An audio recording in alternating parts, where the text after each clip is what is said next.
Hi, would you like to know how to be more obedient? Of course you would. It helps get rid of things like freedom, self-expression, and happiness.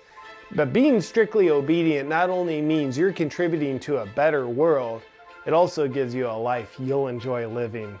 So pay close attention so you can learn how to be more obedient. The weapons of mass destruction, and missiles are on the Lord's band, and pointed at every nation. Joy gets shorter. Creeks of guns and ammo, from country to country they go. Hey everybody, just had Thanksgiving weekend. It was pretty cool. Liked it. Had lots, too much to eat, of course. I just want to give you a little New York news today because it's New York. The reason why I'm leaving.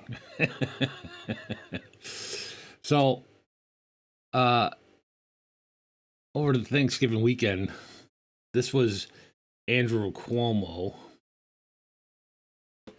And he, obviously was trying to put restrictions on Thanksgiving.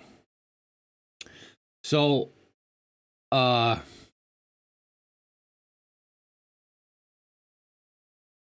he's being a dick. So it got turned over. The Supreme Court turned it over. But this is the mentality of this man. So this Thanksgiving reminds us. Oh, hang on. We have a bigger family than we think we have. Our family is not just our immediate family. It's not even just the extended family. What we did together in New York showed that we are the family of New York. Those essential workers showed up like they were your brother or your sister or your mother or your father. That's the dedication that they showed. You mean the same essential workers that you're trying to defund, that you are defunding? The same essential workers that you're taking money away from? The same essential workers that you're putting in danger? Fucking buffoon.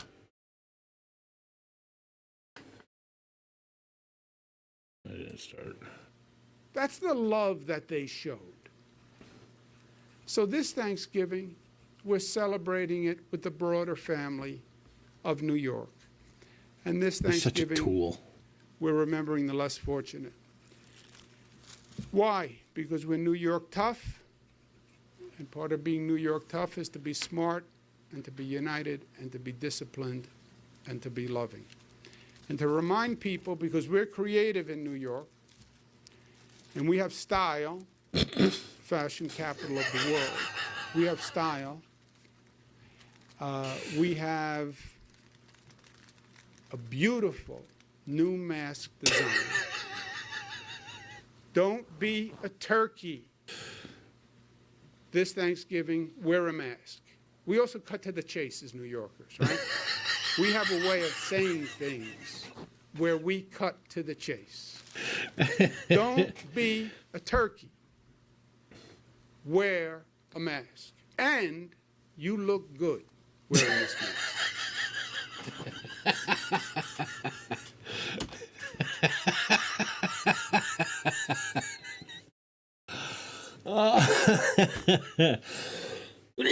Oh God damn it. This is your governor who thinks he's so goddamn tough. Jealous, aren't you? I'm actually going to thank you for it. Jealous. I'm going to ask you a question. Jealous. I've been told I look better in this mask than without this mask. Oh, there we go. I've been told trying to be the more I comedic, cover my face. Trying to be the comedic actor that he just won an Emmy for. It's horrible. It's horrible. Look at the thing doesn't even fit right. That's New York. That's government. That's government manufacturing for you. Look at it's all folded out on the sides. What the hell is it doing? It's not doing a goddamn thing. Oh my God. Just like, I don't know, you go around the streets in New York State, anywhere, and you'll see time after time after time after time after time, all the license plates are peeling off. Now they charge you like, I think 2 years ago, I had to pay $120 for my license plates for 2 years. $120 for registration. And they can't even give me license plates that don't peel. And we're spending money on this bullshit. The better I Look look. at it. It doesn't even look. That's what I've been told. It's curled up on the sides. What's it doing? Wear a mask. You can have this special edition. You can't even turkey talk mask. in it. We're going to be giving them out today and tomorrow. And just think of the family picture, standing with these masks on. And there's going to be so many derps that do it. Questions? Regarding the mayor keeps Oh saying, my God. The mayor keeps saying, That right there is the mentality of your governor. I was doing a little research on the CDC website, and these are all from the CDC. This is the summary of 2018. In 2018, a total of 2,839,205 resident deaths were registered in the United States. 25,702 more deaths than 2017. From 2017 to 2018, the age-adjusted death rate for the local population decreased by 1.1%. Okay? And you can go read this for yourself. This is the summary of the mortality in the United States 2018. Okay? And that was the total amount of deaths.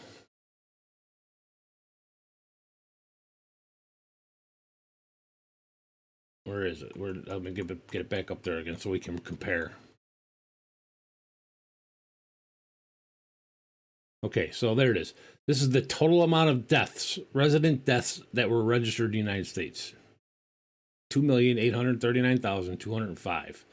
Now, I'm going to show you, because the CDC also does running records. They update these every month. The total deaths updated November 25th, 2020. All deaths, including COVID-19, 240,213. Okay, that's all the deaths involving COVID-19. Notice they don't say all deaths that are due to COVID-19. All deaths involving COVID-19. So that means if you get a car accident and you have COVID and you die, then you're considered a death involving COVID-19. But here's the thing: all deaths from all cases. Okay, and this includes the COVID-19 deaths. 2,579,548. Okay, we're like almost 300,000 deaths below 2018. We've only got 1 month left.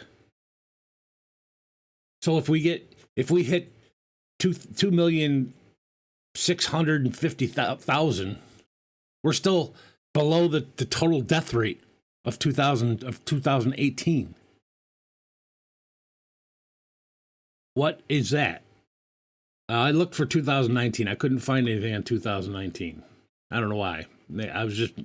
2018 was the best I could do. So if somebody can put the 2019 total deaths down in the description or something, I'd like to do a little more research. But this is I could only find 2018. So there you go. There's the total death rate.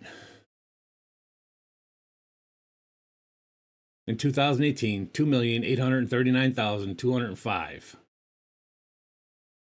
2,579,548. So looking at these numbers, even if we had the worst case scenario, like let's say 80,000 more deaths. 80,000 more deaths.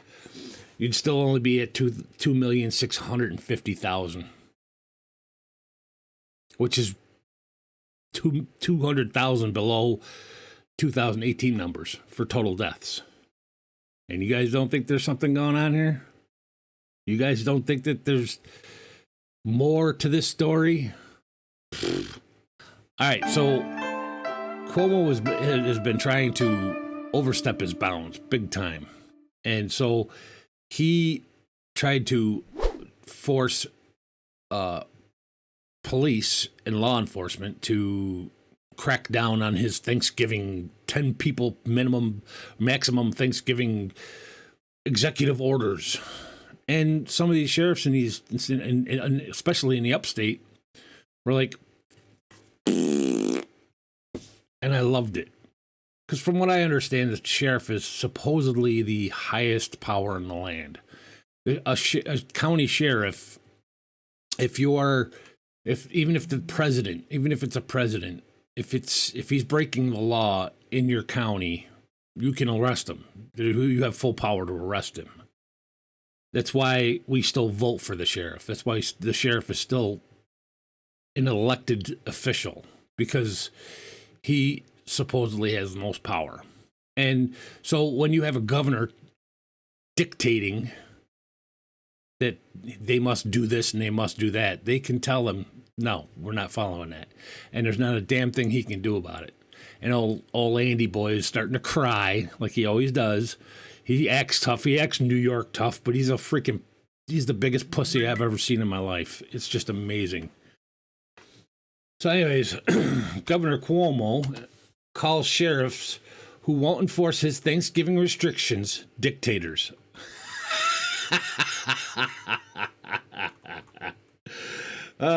Where's your turkey mask, Andy? Where's your turkey mask? New York Governor Andrew Cuomo is very angry at the law enforcement agencies in his state who have come out to say they will not be enforcing the COVID-19 related restrictions that he has put in place ahead of the Thanksgiving holiday.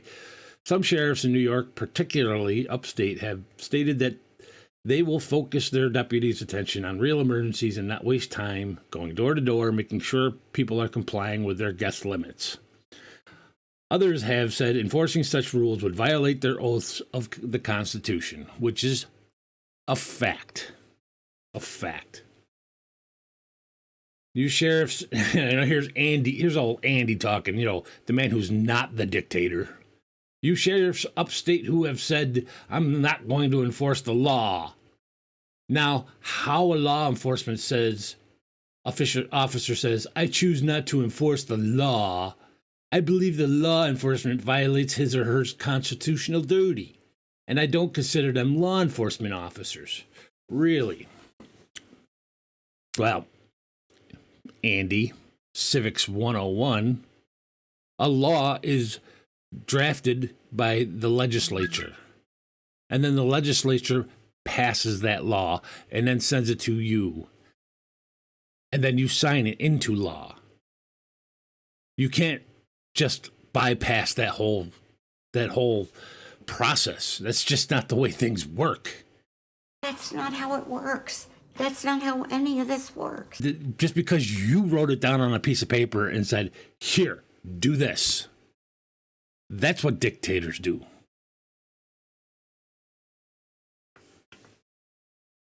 Because you don't have the right to pick and choose the laws that you think you will enforce, and you don't enforce laws that you don't agree with, right? That's not a law enforcement officer. That's a dictator, he added. You're so full of shit. That's exactly what they can do. Laws are only as good as the people that are willing to follow them. Okay?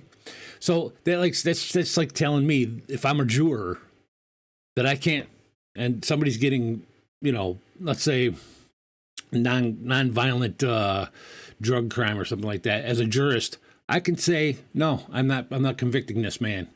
Even though all the evidence is out there, even though all the evidence is on the table and saying that he's guilty of some kind of drug crime. or like possession or something like that. As a juror, I can say I don't choose to enforce that law. That's my right.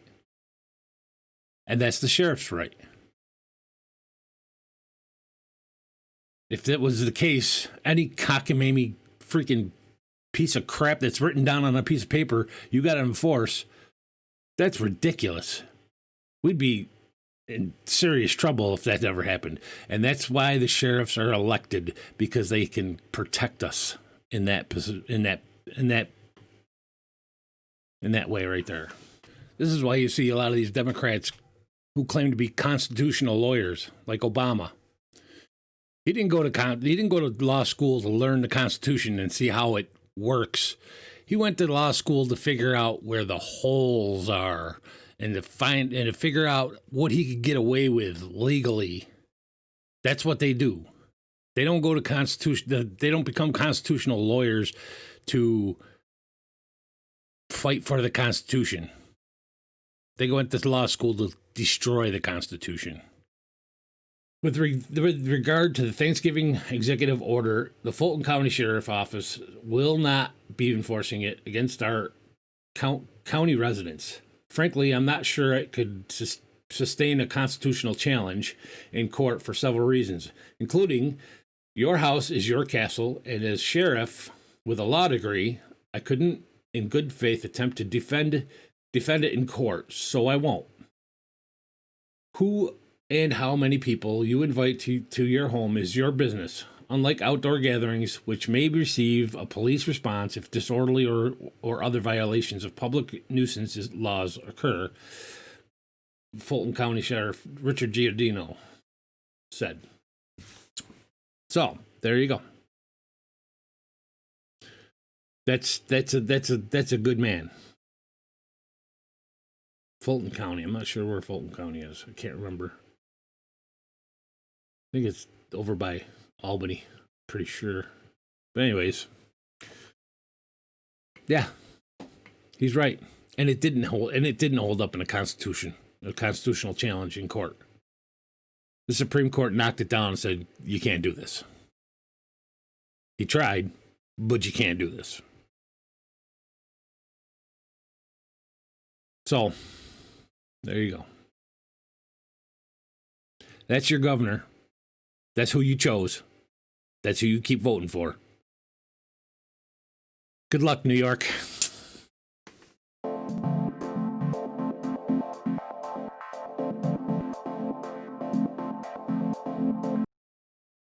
All right, for the second part of this New York podcast, I want to show you this.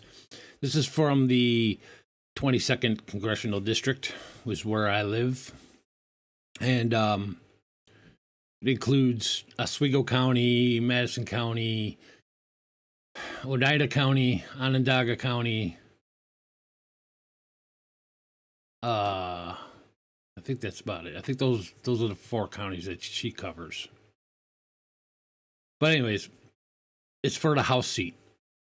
It's a GOP candidate, Claudia Tenney, who was there before and lost to Anthony Brindisi, who is now the incumbent. And she came back and she's running again for the House. And you got to understand that most of these counties, except for the Onondaga County, which is the city of Syracuse, is completely red. This is like the most conservative area in all of New York. And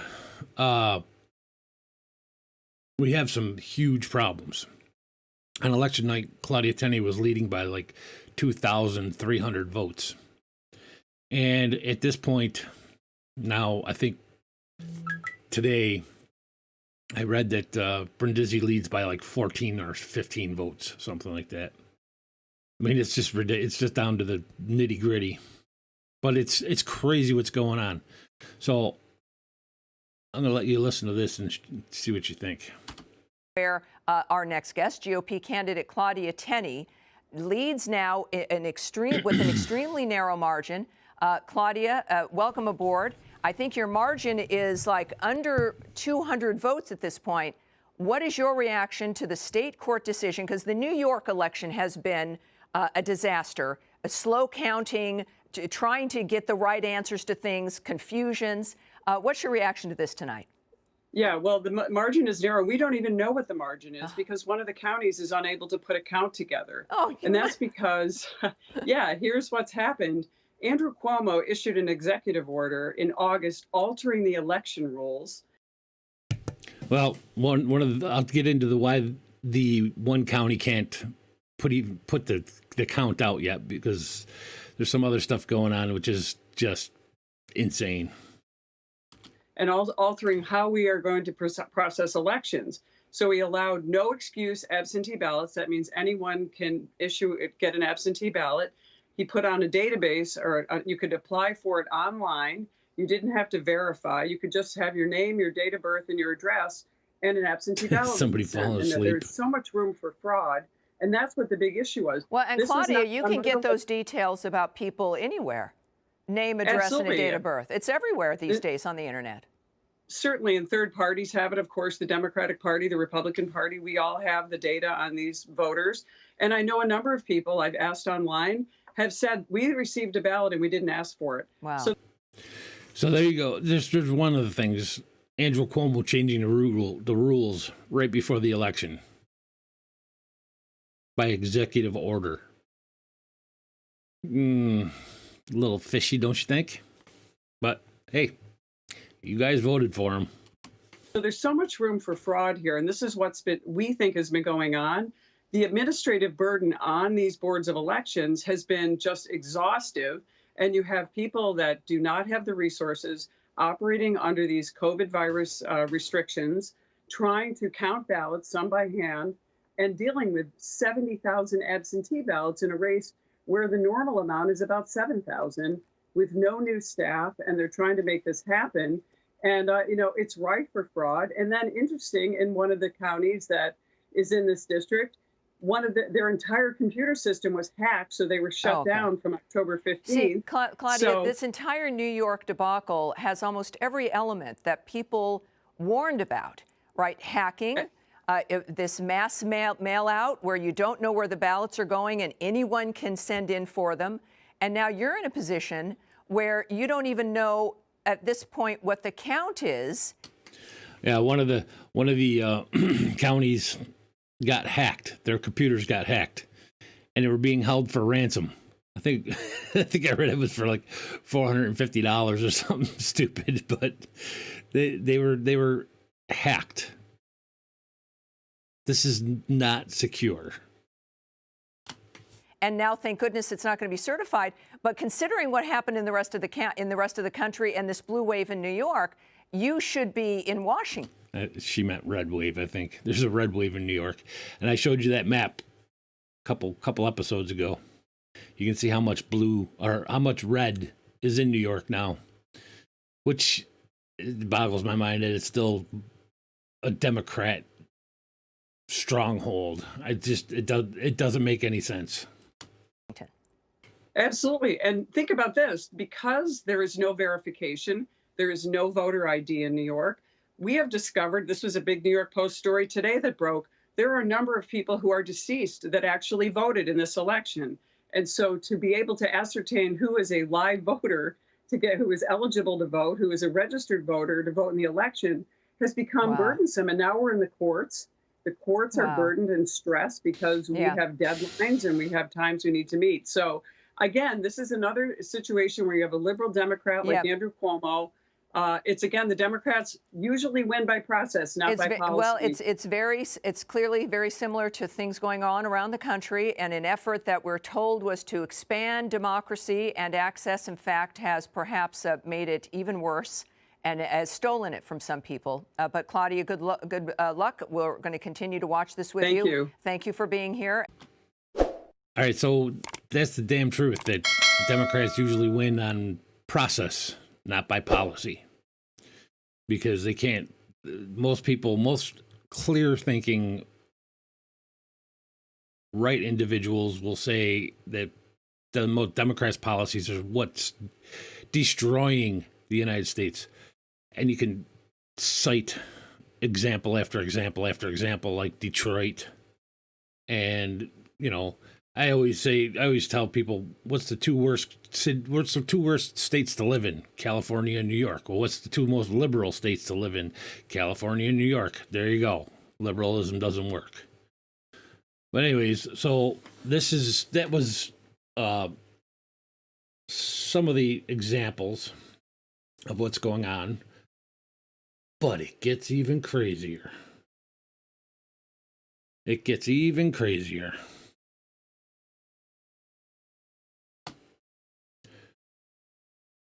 Problems with sticky notes. Counting mean further delay in Brindisi-Tenney race. Okay, I don't know what they got to do something about their editing. The sticky note problems have gotten even stickier in the race for New York's 22nd congressional district, prompting a judge today to put out a pause on certifying election results as attorneys for both campaigns weigh in on how or if to move forward with ballot counting. This was like last Wednesday when this came out. The judge today ordered 8 counties tabulating votes in the race between Republican Claudia Tenney and Democrat incumbent Anthony Brindisi not to certify their election results, at least until attorneys make their case on how to deal with problems uncovered over 2 days in court. In the meantime, attorneys for both candidates are required to file legal motions on what the issues raised over 2 days of hearings mean for the ongoing review of several thousand affidavit and absentee ballots that could determine the victor in one of the closest House of Representative races in the country. So, it's not clear it's not clear yet what could happen if Tenney's lawyers are successful. One option floated during the hearing today is a recount in some of the districts where problems occurred, but even that might not be good enough. Tenney's attorney suggested. I can't tell you that there's any good remedy to this situation. Okay, right here. Onondaga County's elections officials yesterday revealed that sticky notes they intended to place on absentee ballots somehow disappeared.